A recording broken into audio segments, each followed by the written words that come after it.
Hello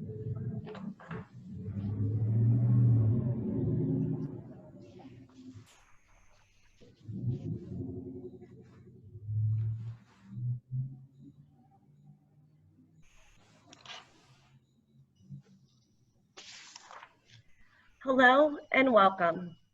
I am Emily Kleeman, Executive Director of the Reentry Initiative. On behalf of Deborah Simmons, our founder, and TRI's Board of Directors, I would like to thank everyone for taking time to participate in this important discussion. Today we will be discussing the future of criminal justice reform in the wake of the Black Lives Matter movement and a global pandemic. 2020 has been an unprecedented year, bringing challenges we have not seen or experienced before. In the last 4 months, everyone has been affected professionally and personally by global events. We have adapted to the many ways the pandemic has changed our daily lives and taken lives with no warning. We have faced racial unrest and witnessed large demonstrations in our streets. In addition, we even had to learn how to use technology and follow CDC guidelines to stay connected to family, friends, peers, clients, and our greater communities. I began my campaign for social justice back in 2015 when I was living in West Baltimore during the Freddie Gray riots. I watched as the city I love and called my home was burned to the ground in the fight for change in our justice system. I watched as Baltimore lifted the veil on the issues of systemic racism plaguing our marginalized communities. In the last few weeks, America has awakened to the fierce reality of systematic racism and is coming together to act despite a global pandemic. Now we are all witnessing the curtain fall completely, and we all agree change is needed. Today, we face two common enemies that we cannot see, hear, or touch. They are intangible and are threatening our social system and even our lives. They are pulling us in multiple directions as we try to determine the most prudent path for these trying times. That is why I felt and we felt compelled to use the Reentry Initiative's platform to bring us together today to discuss the steps for needed change. We can be confident that our community is being guided by progressive leaders who are reshaping the criminal justice system, and TRI is proud to have them here to speak with us today. We would like to thank our panelists who will share their expertise in this critical conversation. We hope today's webinar will help us learn how we can collaborate with our leaders to transform social justice and create more connections during a global pandemic. Today's discussion will begin with prepared questions to our panelists from our moderator. During the webinar, please use the Q&A window to send questions to our technical webinar team. These will be forwarded to our panelists who will answer them during the last few minutes of the webinar if there is time. We also will send your questions to the panelists after today's session, and their responses will be posted to our website. I hope you find this webinar highly informative. And now, I am honored to introduce one of today's moderators, Boulder County's District Attorney, Michael Doherty.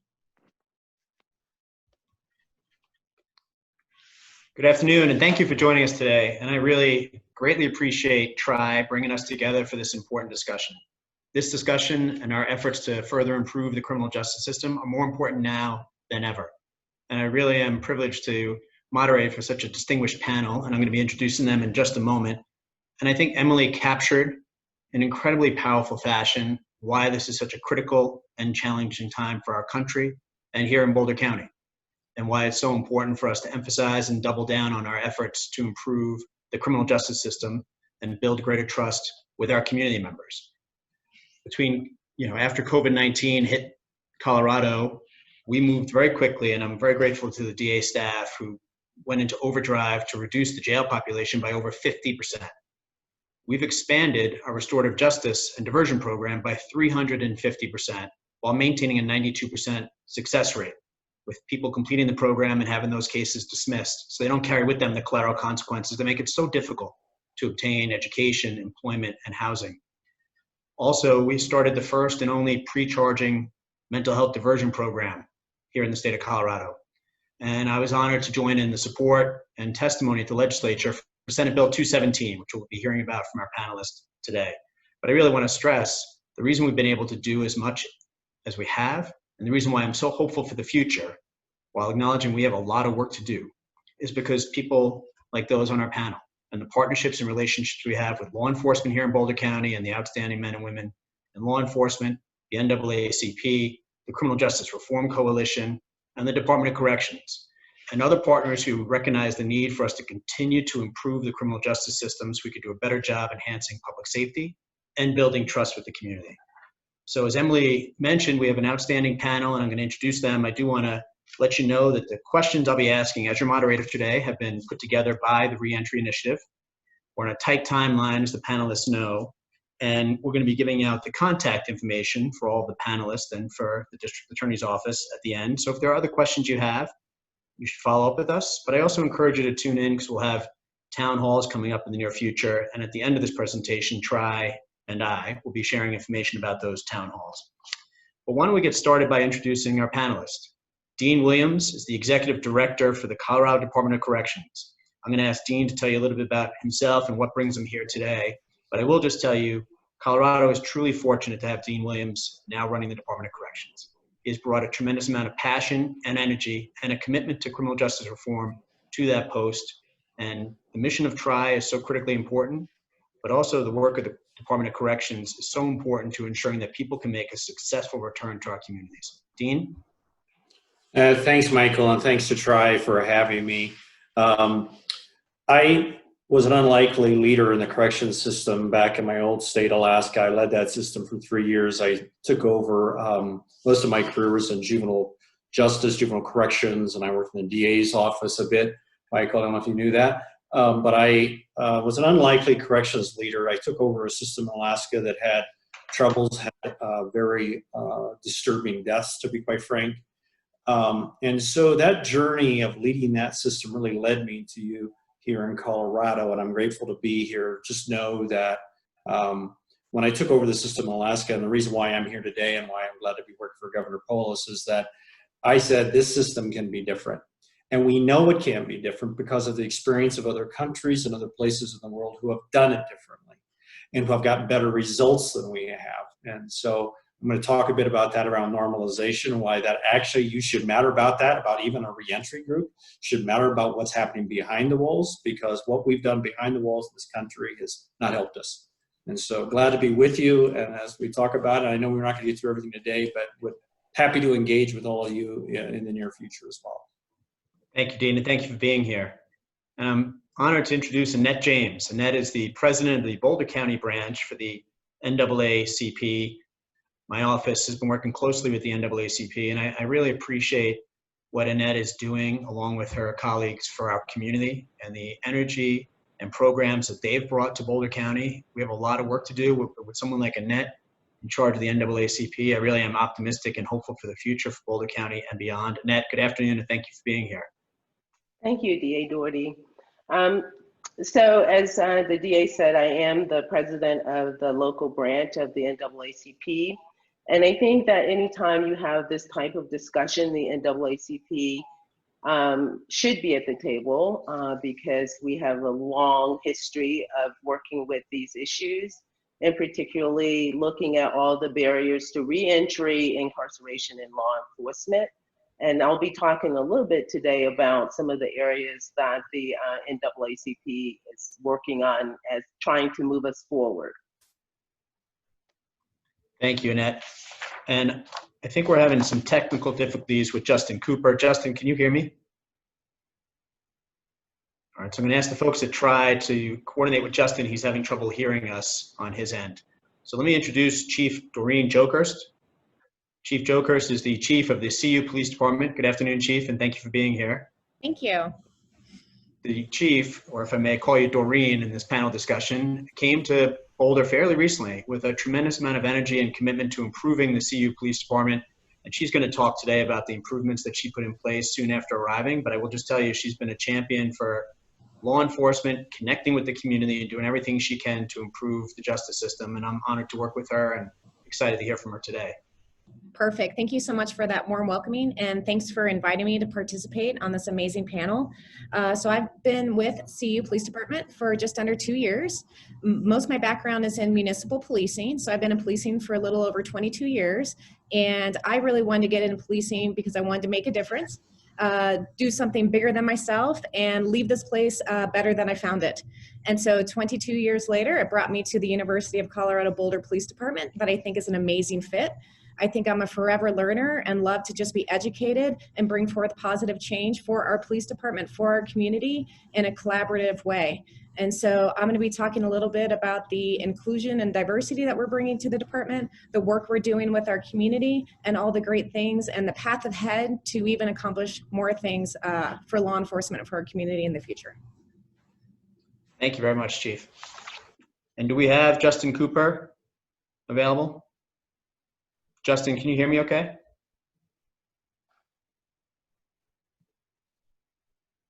Justin, can you hear me? I can hear you now. Can you hear me? I can. It would not be a Zoom call if we didn't have this kind of exchange. So thank you for your patience, and thanks to the audience for bearing with us there. I'm really excited to introduce you to Justin Cooper. If you haven't met Justin before, I think by the end of this presentation, you're going to see how lucky we are in the state of Colorado to have him as the Deputy Director for the Colorado Criminal Justice Reform Coalition. I've had the privilege of sitting alongside and working alongside Justin a number of times since I became district attorney, and I can tell you that he brings true commitment, passion, and just incredible energy to the effort and the fight to improve the criminal justice system. So Justin, thanks for being here today, and I'm excited to see you again. Excellent. Thanks for having me. I sincerely appreciate it. Again, my name is Justin Cooper, Deputy Director of the Colorado Criminal Justice Reform Coalition. And sorry for that technical difficulty. What brings me to this particular part of the conversation, I just want to thank you, DA Doherty, and also Tri for allowing me to be a panelist in this very, very essential and important discussion. I'm a native of Denver, Colorado, born and raised, and got my undergrad and my master's here in Colorado, and I've been involved in social justice literally for about 20 plus years of my career, from being on the front lines and direct service to working in local government and working in systems, and now also working at the policy level in reference to looking at what does criminal justice reform really imply and what does it mean moving forward for the state of Colorado. So I'm really excited to be here. I think first and foremost, what's essential and important to understand is our conversation that we're going to have today around what public safety actually means to the public. Right, and how do we promote, a more efficient way of keeping public and communities safe, as the criminal legal system being one aspect of how we promote public safety. So I'm extremely honored to be a part of the conversation. Looking forward to the discussion. Thank you. Thank you. And why don't we stay with Justin Cooper for our first question? The first question from the Reentry Initiative, and it's a question for all the panelists, and we'd ask that you take about 2 minutes to answer if you would. Justin, coming to you first. What are your current and future priorities for criminal justice reform? Got you. Well, our current priorities for criminal justice reform is decarceration. I think, we've had the opportunity and honor to work with Director Williams in the state of Colorado and the government and our state legislators on really looking at how do we right size and downsize how we're handling corrections right now. So de-incarceration is one of our current priorities. We think it's essential to really figure out what actually is a legitimate fit and role for our prison system. We do believe that there is a role, and absolutely in reference to public safety, but what is that role and what is the adequacy of that size in itself, right? So that's one of our first priorities. Our second priority currently is really looking at prison budgets and how we really spend in our public safety budget for the state. And our perspective and philosophy is that there are opportunities to invest in community-based public safety, health and safety strategies. And that investment is important in reference to prevention, intervention, and triage as it relates to public health and safety. And so our second priority is really studying and looking at how we're choosing to use taxpayer dollars to promote public health and safety. I would say our future priorities as far as reform is concerned is really looking at how do we build and resource the infrastructures and community so they are the #1 provider of their public health and safety. I think, as we all know, provided the times that we're currently in and the climate that we're currently in, is that we have been heavily reliant upon a criminal legal response to public health and safety. safety issues. And I think that we need to readjust that priority and kind of re-examine what we mean by that. And so our future priority is really looking at how do we right-size the role of the criminal legal system, and as it relates and complement to the public health and safety, and really resource and invest in community structure to be the #1 public health and safety provider for communities and citizens of Colorado. So that would be our future priority. Thank you. Thank you, Justin. And Dean, why don't we go to you next? And again, the question from the Reentry Initiative is, what are your current and future priorities for criminal justice reform? But it'd be great if you could at least touch on some of what Justin said with regards to the budget for the Department of Corrections and what you view as how you can reform the Department of Corrections using the budget you currently have. Well, Justin's right about the incarceration rate, and most of the people on this call know that the incarceration rate in our country is 2, almost 3 times what it is for almost every other advanced developed nation in the world. We are anomaly. We're unusual, the rate of incarceration. And so that's an important fact about how many of our social ills and social problems are dealt with incarceration and the prison system. You've heard all of my folks will tell you how, you know, our system is the biggest mental health provider. We're also a very high medical provider, quite frankly, because people come to us very sick, et cetera. So our budget is very expensive. My budget in this year just hit about $1 billion. It's a very expensive system. The thing I would say about in terms of looking forward, and I'll talk more about it later, but in this country and in this state and most states, we do a great job of terms when it comes to incarceration, in terms of isolating people and bringing people out of society and saying, okay, you're going to stay here. Very few people escape from the prison system. A few do, but not very many. And so we do a really great job at isolating and removing people from society. Where we don't do a good job is in terms of how, once everything is won, what happens there behind the walls, and why I believe that we have to change the complete dynamics, which I'll talk about later, behind the walls of normalizing prisons so they're not a place of punishment. They are not a place of punishment, because that really matters in terms of that person getting out again. And so 95% of the people get out of prison, and when you make prison a very punitive place, it makes the problem worse for people who come in the door. And the other thing we don't do very well is how do we readjust and get people back out once everything has been taken from them. And so that's the reason why reentry work is not an adjunct or should never be an afterthought. It should be the most primary thing. And I have to tell you, I've led 2 systems now, and I've seen a lot of systems around the country, and we don't have this down. We don't have it right. We don't have parole right, to be honest. And you can't throw the baby out with the bathwater when you're making reforms like this. You have to move strategically. But we have a lot of room. We have a lot of room to improve. And so that's just a couple of them on the tip of my tongue now, Mike. But we'll talk more about why this whole thing behind the walls, why I need allies to say that this prison system behind the walls really matters, and why we all need to be on the same page. Or I hope we're on the same page regarding that. Well, I think, Dean, you've touched on an important part of criminal justice reform, which is it really does require allies. And I think for those of you just tuning in, Dean is the Executive Director for the Department of Corrections. And I'm sure others would join me in saying we appreciate your candor and your commitment around what goes on behind the walls of our prison facilities. Let's go next to Doreen Jokerst. As you know, she's the Police Chief for CU Police Department. Chief, the Reentry Initiative would like to know, what are your current and future priorities for criminal justice reform? Sure. So I would say there's probably multiple priorities currently on the plate when it comes to law enforcement. A big priority of mine is obviously moving our police department towards national accreditation.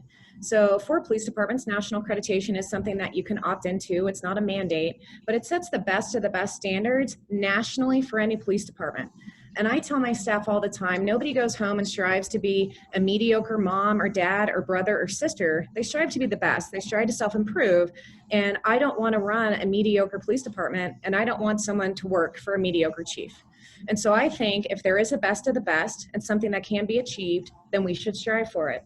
And for us, that's not just something that we want to obtain, it's built into our culture. So if you look at our 5-year strategic plan, all of this is woven through. It's not just a one and done. For us, it's a constant something that we talk about and something we constantly strive for. So I think National Police Accreditation is one of the great things that we are moving towards and that we will accomplish. It obviously will not happen overnight. It is a process that you go through every policy, every procedure, and you go through everything. But I think it's extremely important, and it's one that we will accomplish. Another priority for us is community engagement. We want to make sure that we are meeting with our community and upholding the expectations that they have.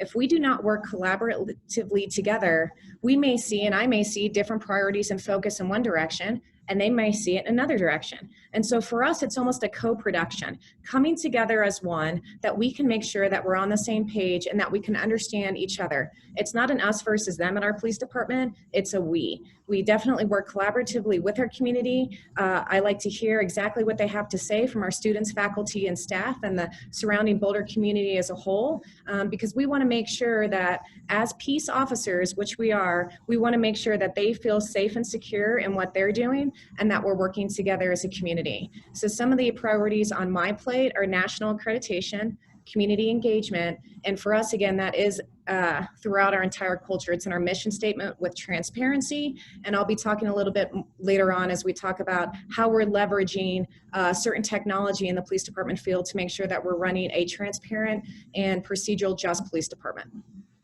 Thank you very much, Chief. We're going to turn to Ms. James. Annette, as the president of the local branch of the NAACP, what are your current and future priorities for criminal justice reform? Well, I think that there are things that are local, but there's also kind of the national mission. And the national mission is looking at this in two ways. There's the acute issues of just having to look at and address the murder of Black people by police officers. And so the national organization has kind of a hashtag Done Dying. So those issues are front and center. And then secondly, to work with legislation and policy ideas for those implementation to look at more systemic problems. So it's a simultaneous effort to address the immediate need of stopping the killing. That's really on the front burner. And then we're looking at, a campaign for effective law enforcement, addressing sentencing issues, and eliminating barriers to reentry. So, and this is the history of the NAACP around criminal justice. It's you can't take one, as the other panelists have said. You can't really eradicate the issues that we have by just fixing one thing. Although the efforts to look at ways to just kind of stop the brutality that we saw with George Floyd is so much in the mind of all of the NAACP branches. So how do we do that? How do we work in our local communities to ensure that our officers are not going to kill someone at a routine kind of interaction? So we're working as hard as we can to come up with ideas, and I appreciate that we are able to talk to the chief and to the DA and to kind of hash things out, and hopefully we're moving in a direction that's going to prevent Boulder having the kind of incidents that we're seeing throughout the country. Thank you, Annette. And Annette, if it's okay, we'll stay with you for the next question. So you may have touched on part of this in your previous answer, but the Reentry Initiative is asking if you could talk about the 3 priorities that you see, that you recognize to realize NAACP's mission to eliminate race-based discrimination in our criminal justice system. And again, you may have touched on this in your previous answer, but if you have 3 specific priorities, if you haven't hit on them, we'd love to hear from you. Well, I think that first is to go back to the way we sentencing reform. I think that has to be number one. If you don't incarcerate people, and if you're incarcerating people way too heavily, that just impacts everything moving forward. And I think effective policing, we have to really work on maybe downsizing the number of police. Is something we're really wanting to look at, is how do you downsize police and replace that with social workers. We don't like seeing police be the place as a recourse for other societal needs, education, opportunities, and economics. So that's one of the things that we're concerned with. And then being able to provide some community for people who are returning to our community from the criminal justice system. How do we put in place a way to help ease that? Kind of what we talked about in the very beginning. How do we ease people back into community where they can become a part of that community, own that community, and contribute to it? Thank you very much. And our next question is for Dean and Doreen. So Dean Williams, the Executive Director of the Department of Corrections, will go to you first. Dean, the question is, what changes have been implemented and what additional reforms are needed to ensure a positive culture shift of our criminal justice system? Well, I'll queue it up now. There may be a question later. But I have lived in the last few years, even when I was running the Alaska system, with this one primary truth that I feel that we as a country have missed. And that is that prisons must be a place of humanity. They must have purpose. There must be a reason to get up in the morning. And there must be responsibility as well as privilege in that system and in that community behind the walls. Because what happens, as you all who work at TRI and other reentry places know, is that once all those things have been removed, purpose, reason to get up, hope, humanity, once those things are removed from you, it's a long time coming back. And some people never quite come back. So for me, one of the primary focuses of this job is to convince everyone who's within the sound of my voice that the way we're doing prisons matters and that we can't do it the way we have done before. The other thing around this sort of time of tensions around racial justice is to recognize and get over the fact that we have a problem. And we have a problem in the corrections system as well. I've just recently asked my team to launch an entire effort to review disparities in what we're doing in terms of, we don't have influence on who comes to the system, but are we advancing discriminatory practices around discipline, about what inmates get jobs, or around our hiring practices, et cetera? Because there's an inconvenient truth for us in the corrections system, and that is that 4.6% of the people in the state of Colorado are African American, and they represent 18% of the population in the prison system. That's a problem. And so that racial justice issue has always been on the tip of my tongue before the recent upheaval, but those of us who run these systems know that we've seen this problem for a while. And so in that regard, I feel justified and relieved that it's in front of us. That issue of what happens behind the walls matters so much that everything that happens in terms of reentry flows from that. And you're right, Mike, when you said earlier that how much we need partners in all this, because we should be doing less, quite frankly, in terms of reentry, and the community should be doing more.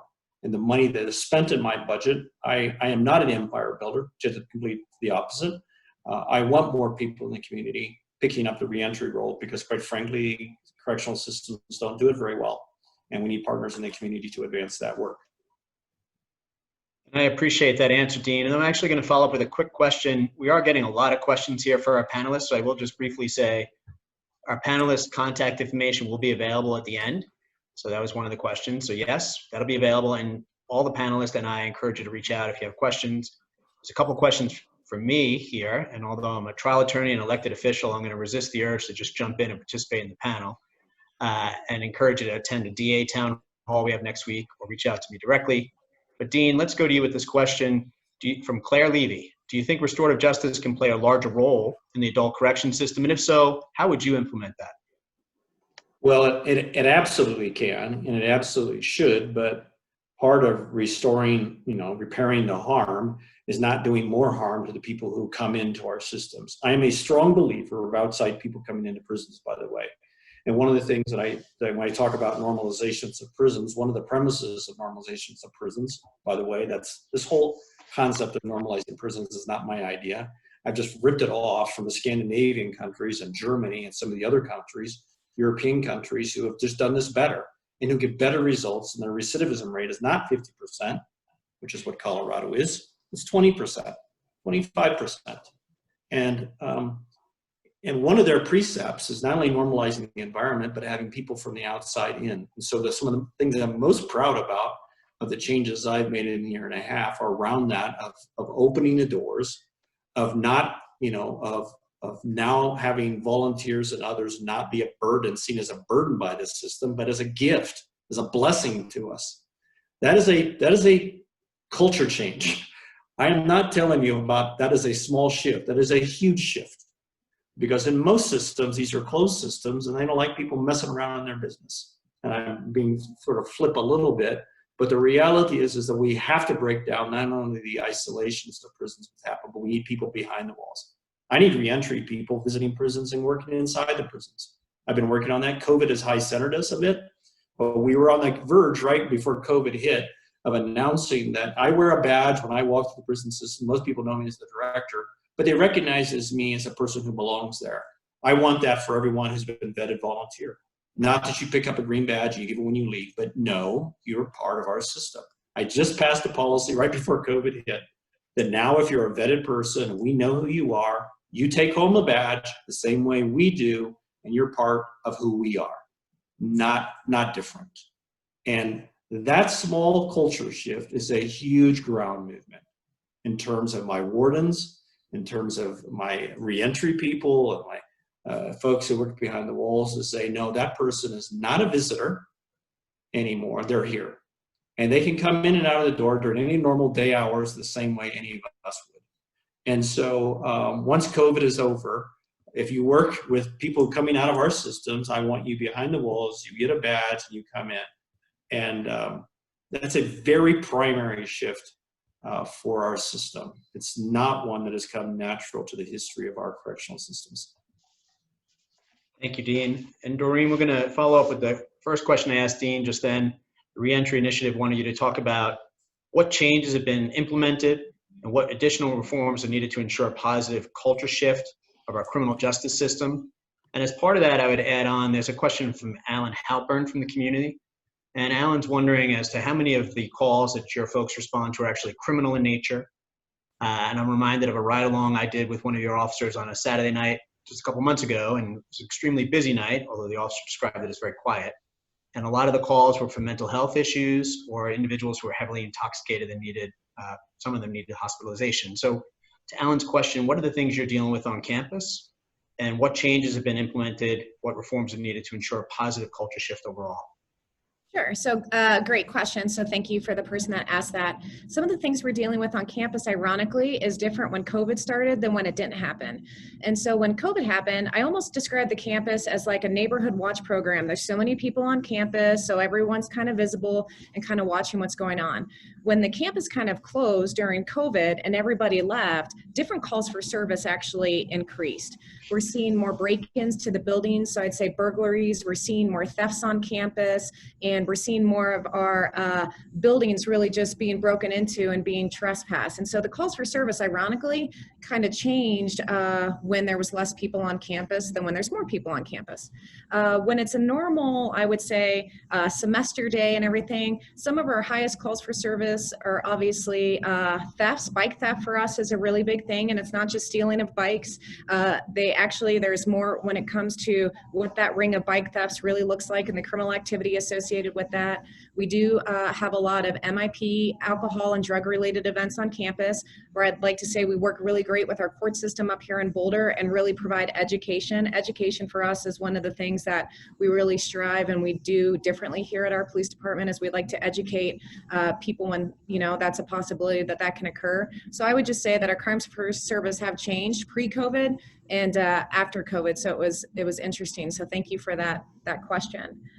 Some of the additional reforms, Michael, that we have implemented is really ensuring a culture of accountability. So as I said, our police department is looking at national accreditation, and with that is revamping policy and procedure. And what I noticed is the policies that we currently had in our organization allowed us to do certain things or advised that we need to do certain things like audits or inspections in different parts of our divisions and really looking at things, but those audits and inspections only made it to the chief. And when I talk about creating a culture of accountability, that's for my position too. And that to me means it should go up, it should go down, and it should go laterally. And so I rewrote policies where inspections and audits had to be done at the police department, that I turned them over to the university. So I report to a university executive officer, and I wanted to make sure he knew, hey, we do these audits, we do these things, we do analysis every year on different facets, and you should know what we came up with. So that way, my position as the chief is accountable to the university and to the community in which I serve. Another thing that we did is we wrote a recruitment diversity plan, and that's because I want our police department to compromise and look like the community in which we serve. And so we wrote a diversity plan that was approved by our affirmative action office and by our diversity and inclusion officer, that our police department can be more representative into the community in which we serve. And so those are some of the things, Michael, that we have put in place. And last year we also implemented body-worn cameras, and that's for that transparency piece. I think it's extremely important. When we wrote the body-worn camera policy, we reached out nationally to the ACLU. And so if you look it up, our policy is nationally endorsed by the ACLU along with the district attorney's office. We had both of them look at it and we went through it because we wanted to make sure, again, that our policy is sound and represents our police department and the community. And so those are some things that we have done and things that we're doing in the future. That's terrific. Thank you for sharing it. And for our attendees, if you're not already doing this, I encourage you to follow CU Police Department on social media. They're by far the most active police department that I know on social media, including putting body-worn camera videos of good interactions with members of the community up on their social media sites. And it's just a great way to see what they're doing on campus and in the surrounding area. And our next question from the Reentry Initiative is for Justin Cooper. Justin, how would you assess the intersection and overuse of Colorado's criminal justice system on racial inequality and other social challenges? What changes are needed in the future? And if I can add a question from one of our attendees, they would like to know more, and this is from Yona, who's a board member for the outstanding Older Voices for Children organization. Yona would like to know more about collateral consequences and the changes you think we need around that as well. So not to jam it all into one for you, but if you could tackle that, we'd appreciate it. Absolutely. And thank you, Yona, for that question as well. And thank you, DA Doherty, for the question. And as far as the intersectionality and the overuse of the criminal justice legal system as it relates to racial inequality, you've heard highlighted by some of the other panelists that, you know, the racial justice issue is, to me, woven in the fabric of the criminal legal system. The criminal legal system was actually weaponized in order to promote racial inequality. That's why we're constantly talking about the systemic racial issues that we have, is because the system was designed, the impetus of the system was designed in order to constitute that type of systemic racism. So fundamentally, we're dealing at an intersectionality of all aspects of the criminal legal system as it relates to education, as it relates to healthcare, as it relates to any other governmental system or social welfare system, that it is the underpinning factor and the barrier that often most people inquire, especially people of color, as far as it intersects with any of the other systems that they are involved in. And here's what I mean by that. To the latter point of the question in reference to collateral consequences, what we know is that, you know, barriers to access to housing, barriers to access to education, barriers to access to financial capital, all of those things can easily be identified or correlated with having a criminal record. So at any point in time that you are trajected into the criminal legal system and you start to develop this criminal record, it automatically intersects with any other system that you as a person, especially if you are a person of color, are trying to improve or increase your quality of life. And so it is the underlying factor to the intersectionality of all these other systems, and the bottom line underlying factor to collateral consequences. For those who are on the call, if there's a layperson on the call that does not know what we mean by collateral consequences, we're talking about barriers that are consequences of having a criminal record or being justice involved, meaning that if there's other aspects of your quality of life that is prevented or prohibited because you are involved in the criminal justice legal system or have a criminal record, that is what we mean by collateral consequences. In reference to the future and thinking about what do we need to do to transform this particular narrative, right? And how does it intersect? and what our organization is primarily working on? Well, we're working on three things, right? Or actually multiple things. I shouldn't narrow it to three. What's important, what we're discussing on this call as well, is reentry and decarceration. Earlier, you heard me mention decreasing the prison population and the jail population, but more so what happens when folks come back out of those systems. And you've heard a lot of the bulk of the conversation about reentry.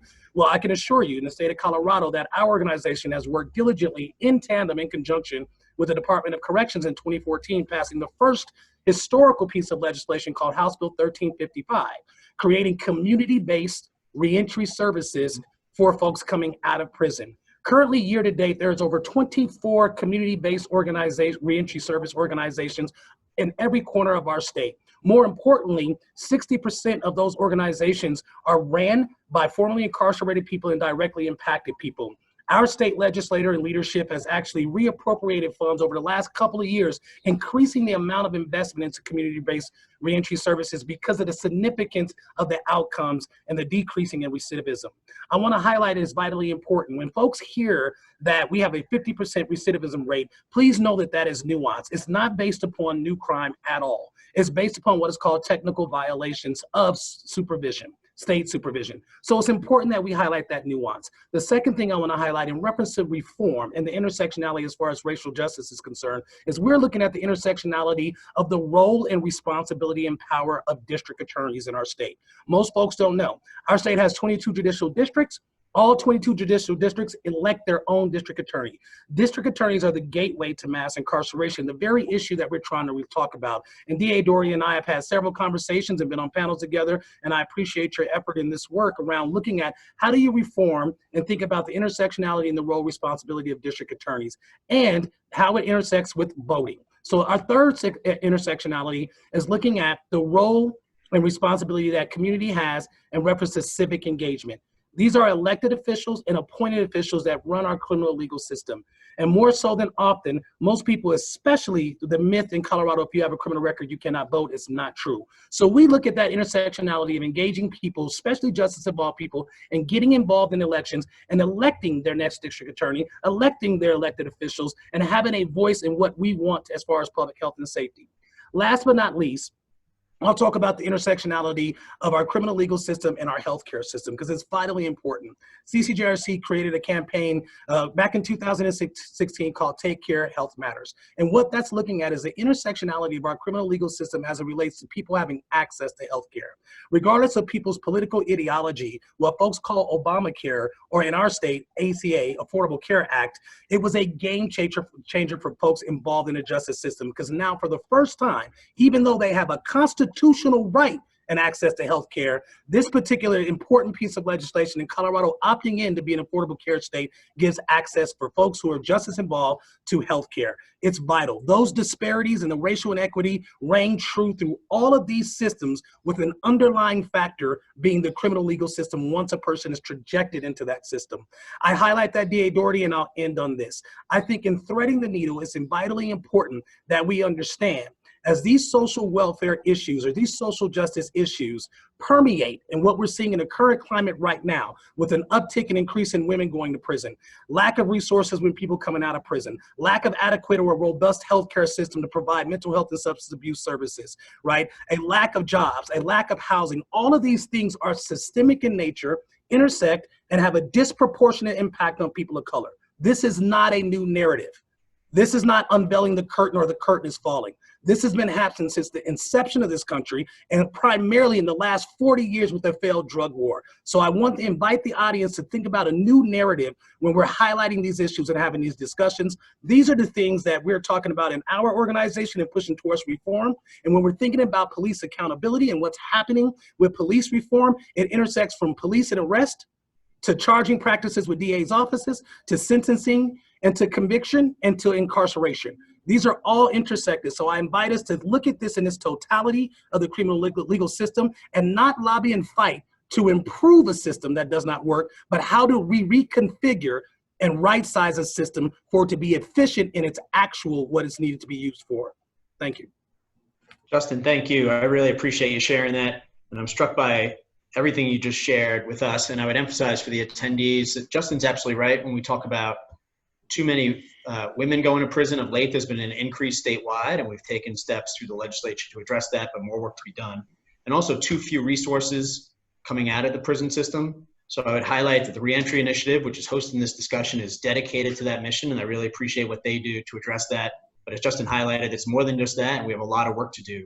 And then why don't we turn to Annette James. We're going to be asking all the panelists our next question, but we'll start with Annette, and it highlights some of the work that's underway here in Colorado. We're one of the first states to take legislative action to address police reform and the demands for police reform in the days since the murder of George Floyd and other incidents. And that's with Senate Bill 217, which is the bill that's entitled to enhance the integrity of law enforcement. I mentioned it at the start. I see someone typing in, Justin Cooper is very impressive. Thank you, Justin. So I share that positive feedback with you. And Annette, why don't we go to you for what's your evaluation of the impact of Senate Bill 217 on Colorado going forward, and what more is needed for us as a state? Well, as you know, the NAACP was a supporter of the bill and worked, of course, to get it passed. I think it covers a lot, but there's always the intricacies I feel that are missing.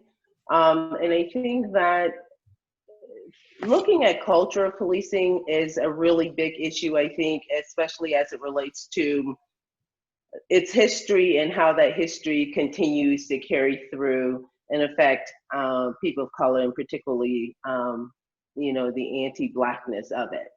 So I'm hoping that in Colorado and here in Boulder, where Black people can feel that they can be about town without fear of police, and that exists here in Boulder. It's very prevalent. We have people coming to our organization all the time sharing stories of just seeing a police officer behind them and start to palpitate. So that doesn't feel good, to live in a community where you are afraid of your officers. So what we would like to see, and we've started in several different areas, but what we really like to see is those things that you can't necessarily legislate, but you have to find a way to prevent them until the culture changes.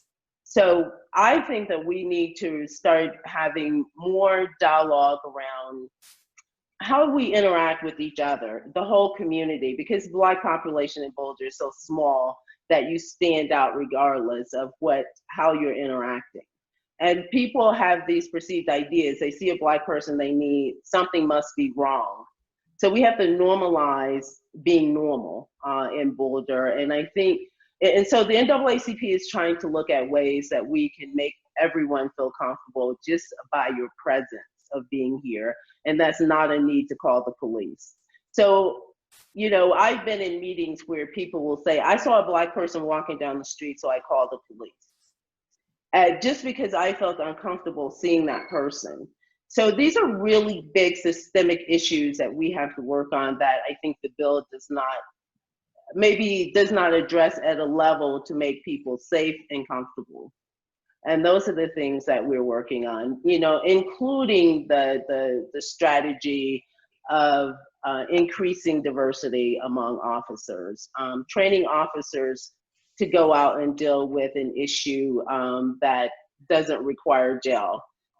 So, just because it's legal, is it necessary, I guess, is one of the things that we really think about a lot. It might be legal to stop this Black person, but is it necessary? And if you go look at the Hillard Hines report, you'll see that the stopping of Black people far exceeds the number of people who live and visit this community.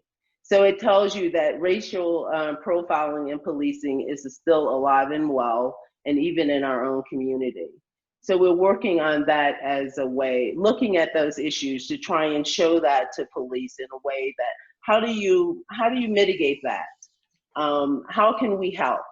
So I guess I'll say that the NAACP is here to be a sounding board and to offer expertise, lived experience to the community, to make Boulder the community that we like to think that it is, and it hasn't yet arrived. But I do believe we have people who are willing to at least listen, and I call on them to get actively involved. We can't live and sustain the system the way it is So we have to be truthful about it. And we have to stop kind of saying it's one bad apple. You know, that is antiquated and is proven not to be true. So we have to really address the systemic racism that exists in policing, because that is such a powerful entity in any community. And unless we deal with that, you know, we're gonna have tragedies one after the other. Thank you very much, Annette. Chief, I'm going to come to you with the same question, and then I'm going to add something onto it. But what's your evaluation of the impact of Senate Bill 217 on Colorado going forward? What more is needed? And the part I'd also like you to address is Siobhan Blades, who runs Yellow Scene magazine. I encourage attendees to check it out if you don't read it regularly. Siobhan has a number of questions for you, and it's great to connect two people who are so dedicated to our community. The two of you should have a conversation, an interview, what have you. But one of the things that Siobhan mentions in her questions is the emphasis on community policing and de-escalation, so that fewer people are being charged criminally at all. So perhaps you could talk about Senate Bill 217 and what more is needed, but with an eye towards community policing and de-escalation as well. Perfect. So I agree, Michael, with a lot of what Annette has shared in regards to the Senate bill. I think there was a lot of great things that came about this. And one of them is, you know, officers should be acting with integrity and should be held accountable for their actions and what they do. We had a lot of those things in place that the Senate bill had offered. So whether it be a duty to intervene, the implementation of body-worn cameras. And so I think for those police departments and for us, we do a lot of great work in Boulder County, but we recognize also we have a long way to go to rebuild trust with our community in which we serve. And so I think the Senate bill is definitely a step towards that. And I look forward to the collaboration and the additional changes that will be made forward in regards to what that looks like. And for me, those are certain mandates, but that doesn't mean you can't go above and beyond what those things have as well. Those are just the minimums of what we need to do. But I think there's a lot more that police departments and police chiefs can do nationally in regards to working with our community. Regarding community policing and verbal de-escalation, I think those two things go hand in hand. Community policing is the foundation of our department. Anytime someone gets hired on to our department, I have a chief's interview with them before they work here. And that's because I'm going to lay out the expectations, what I expect of our officers to be doing, and that's community engagement. Going out there and be proactive. Meet people before a call for service. Go out there and see what questions they may have, and really, you know, embedding yourself with the community in which we serve. I think the community are the police and the police are the community. And if you work together in a much more collaborative fashion, it's only going to help policing and help serve the community as we move forward. And so thank you for the question on community policing. I think it's the way that police departments should be running things, is really working with those that we serve. And again, I would encourage Siobhan Blades and anyone else who's interested to reach out to Chief Joe Kirst directly. She's very available and wants to connect with the community, including everyone on this call. So thank you. Yep, and I agree. Thank you. We're quickly running out of time. So Dean, I'm actually going to turn to you, and I'm going to ask you to touch a little bit more on normalization within prison facilities, both prior to COVID and what you've learned from the pandemic and your reaction to the pandemic through the correctional facilities, and what you want to take forward in improving the correctional system within Colorado. And if I could add one thing, Dean, there have been a number of reforms that you put in place. And then, of course, as with any criminal justice reform that we enact, there are times where it doesn't work out exactly the way we hope, where an offender who might be released goes on to commit a horrific crime. What can we do to support you in making sure these reforms are lasting and make sure that they're here for years to come? If you could answer that, I'd appreciate it. Well, Michael, thank you. Boy, when you talk about making reforms and worrying about snapbacks, that actually happened in my old state, Alaska. They passed a huge crime omnibus bill, and about 1 year later, snapped back about 75% of it. And there were some crimes that were blamed upon that reform that really, quite frankly, had nothing to do with the reform. So as we think about how we all lock arms together around the issues we're talking about, and by the way, there's been a lot of questions in the Q&A that some of them directed to me that I haven't gotten to, right? That I would take later, to be real clear, is that we have to lock arms on a couple primary things. And the one that I have focused on, and there's a whole work around reentry about what we're not getting right, and how, Justin's agency and group and all the people I've worked with, I said, I want to do less around reentry. I want you to do more because it's done better. And it's been proven in other countries that allowing community members to do some of the work that have been owned by state agencies should not be done by the state agency. So I'm talking heresy against, in terms of empire building. I can tell you that right now. And that's who I am. And so that's important. But one of the things that I'll real briefly touch upon, and I know we're running out of time, is that we have done some, what might appear to be small things behind the walls. We have a podcast. We're the only second state that has a podcast, all done by the inmate population. We've done major theater productions. We actually took one to Denver University that did it publicly. We have a paper now, one of the few state systems that has an inmate paper. The second edition is just coming out here this next week or two, I think. We have teams in prisons combined of our staff and the inmate population, the men and women behind the walls. And we done CrossFit programs done between staff and the residents behind the walls. And so there's everything we can do to break down the us versus them of people who are serving sentences behind the walls. The better off we're going to be when it comes to reentry, because that means, quite frankly, the person coming out is less damaged than what the current system does. So the first rule of the medical community is do no harm, right? Don't do anything more that's going to make the situation worse. And so, as I've mentioned before, there are so much to be done around the walls. But as I open up the system and allow people to come in, it's not only that I'm giving green light to that, I'm giving blessing to that. I'm telling my staff, my entire executive team knows that we're changing, and that I want people from the community inside the prisons, not looked at down like you're like a different character or a different person. But we need that. And so any reforms we're going to make here in Colorado, things move way too slow for me. I'm sure they move way slow for all of you if you're involved in state government and you're trying to make changes with us. You're probably going to let me go mad. I go mad and I run a huge system because it takes so dang long to make changes. But we need you more than you could possibly know. We must have allies, as the DA said. The first time we do some reform and a guy goes out and does a horrible crime, the whole thing is in jeopardy, quite frankly. Then people in my job are like, why did I even do that? Well, I'm going to do it anyhow until they stop me. But we need you more than you can possibly know. And we look for your rallying around the reforms that we want to make with you. And that's the reason why these events are so important, for you to understand that we do have a vision of where we want to go as a correction system. It is your vision as well, and we need you behind the walls, and we need you inside. I'll last leave you on this note. I have not done it yet in the system, but when it comes to oversight of I see the chief there in terms of transparency and what happens in terms of misconduct or things, and how she wants to handle her department and make sure that people have trust, because if we don't have trust in these systems, then we're in trouble. The chief knows that, and I know. So I have not fully gone into this area, but there are correctional systems who are looking at civilian oversight models and looking at civilian ways that we can get people from the outside in and to be part of the system, not on the outside. Every time I speak about this, it makes most of my executive team nervous, but I'm bringing them along the same way other states are coming along on this issue. And so that bill that was just passed, by the way, is a step in the right direction. It impacts us less. It does impact us a little bit in terms of chokeholds and things like that. We weren't training on that, but close to it. So it does impact us, but it's a step in the right direction for transparency and accountability and truth-telling.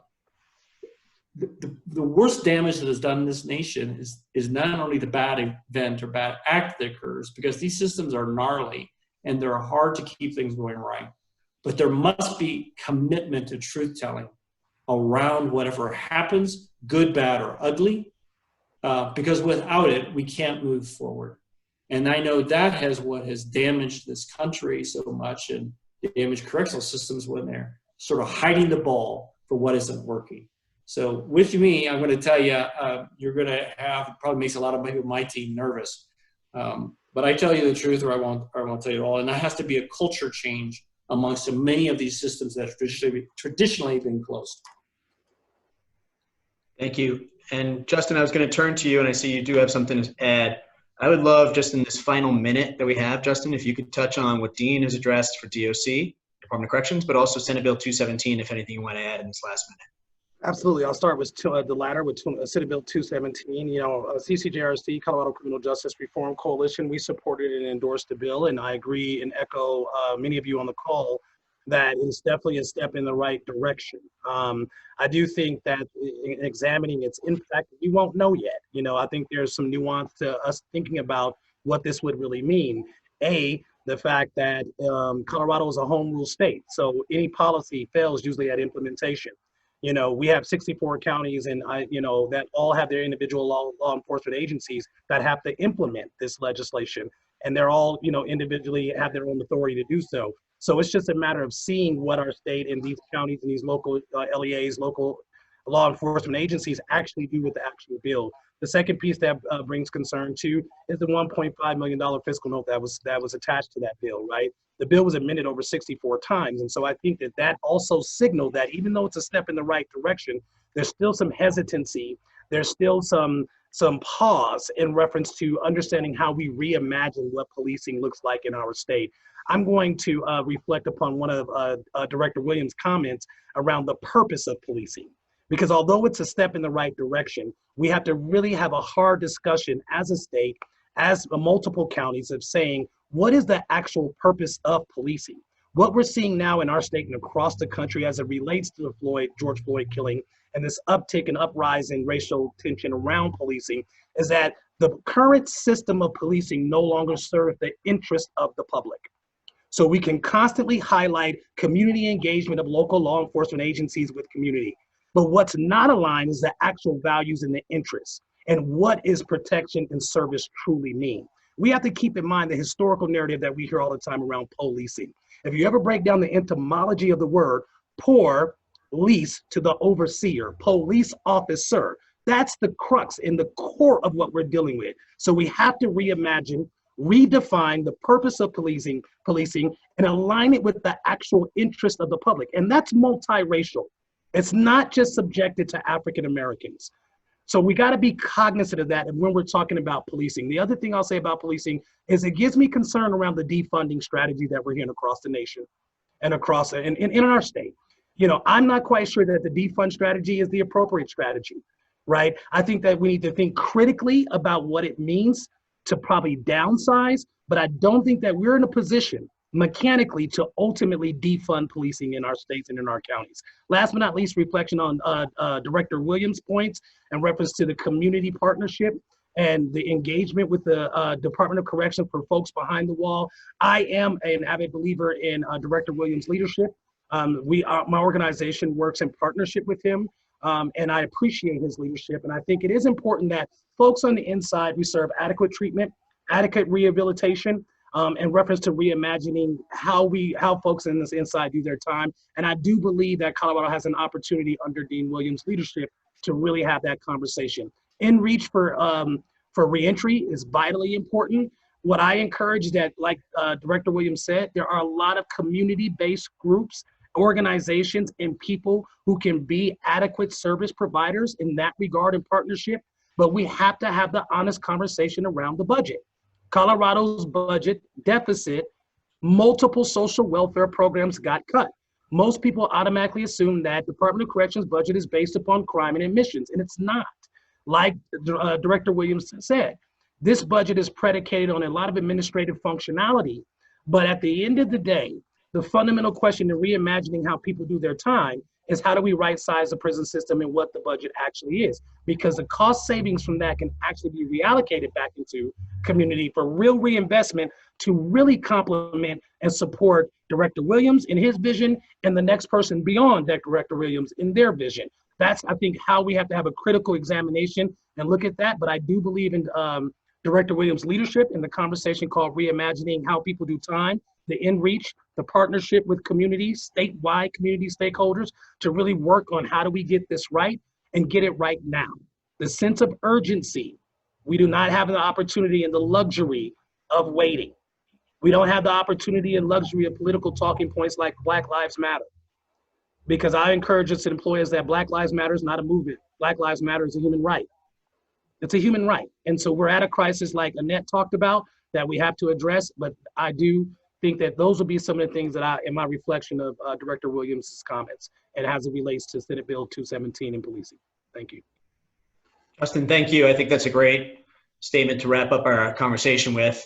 And I think all the attendees would agree with you. All our viewers would agree that we should feel a sense of urgency and that we should seize this moment to make real progress. And I'm hopeful because when I look at the screen and see the four of you, I know that you share that commitment. Doreen, Annette, Justin, and Dean. You also share a commitment to serving the community as well as you can in your different roles and to being transparent and answering to the community. So again, I know that we've had a ton of questions we haven't gotten to. It highlights the importance of these issues. And I encourage you to reach out to each one of the panelists. They will connect with you. We were asked if we would have this discussion again in a different form, and not to speak for the four of you, but I think the answer is certainly yes. I would love to do it. So if there are other groups that want to host a discussion like this, let us know. We join in supporting and appreciating the great work of the Reentry Initiative, our host for today's discussion, and Reentry Initiative put together these great questions for our panelists. My only regret for today is that we don't have more time, but we have a lot more work to do. I'm excited for the work ahead, and I greatly appreciate each and every one of you and what you bring to this fight. So thank you, and I'm going to turn it over to Wayne Simmons with the Reentry Initiative to wrap up our presentation for today. Thank you. Thank you, Mike. Really appreciate your help in pulling the panel together and moderating today's discussions. Thank you, Annette, Justin, Dean, Doreen, for your comments and very thought-provoking conversation. Again, for all of you in the audience, the Reentry Initiative is a nonprofit 501c3 charitable organization focused on helping our returning citizens successfully move from incarceration back in society. As you might have saw from the pre-video, we teach behavioral change classes inside Denver Women's Correctional Facility. We also work with both men and women that have just been released from prison to help them find housing, jobs, mental health treatment, and other support services by providing them with comprehensive case management. None of this would be possible without volunteer efforts and financial donations from people like you. To find out more about how you can help, visit our website, www.reentryinitiative.org. Thank you all for taking the time to participate today, and this concludes today's discussions.